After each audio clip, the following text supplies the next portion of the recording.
आणि या क्षणाची अतिशय महत्त्वाची बातमी ती म्हणजे आदित्य ठाकरेंकडून दिघा रेल्वे स्थानकाची पाहणी सुरू करण्यात आलेली आहे। दिघा रेल्वे स्थानकावरती यावेळेला आदित्य ठाकरे पोहोचल्याचं आपण दृश्यांच्या माध्यमातून यावेळेला पाहतोय।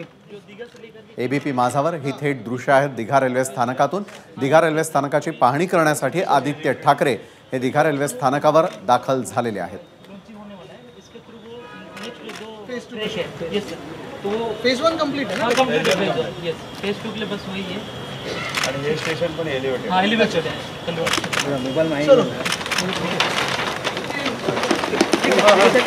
आगे आगे चलो हां चलिए।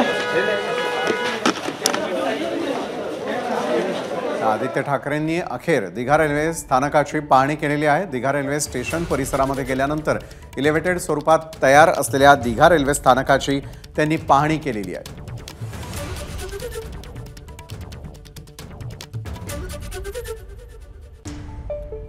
तर दिघा स्टेशन यावरून अनेक वेळा त्यांनीच टीका देखील केलेली होती। स्टेशनचं लोकार्पण होत नसल्यानं आदित्य ठाकरे यापूर्वीच आक्रमक झाल्याचं आपल्याला पाहायला मिळालेलं होतं आणि आदित्य ठाकरेंकडून आता दिघा रेल्वे स्टेशनची पाहणी देखील करण्यात आलेली आहे। त्याचं लोकार्पण करण्यासाठी वेळ का मिळत नाही असा थेट सवाल अनेक वेळेला त्यांनी उपस्थित केलेला होता। मात्र आदित्य ठाकरेंनी आज दिघा रेल्वे स्टेशनची पाहणी केल्यानंतर ते आणखीनच आक्रमक होतात का याकडे देखील लक्ष आहे। एबीपी माझा, उघडा डोळे बघा नीट।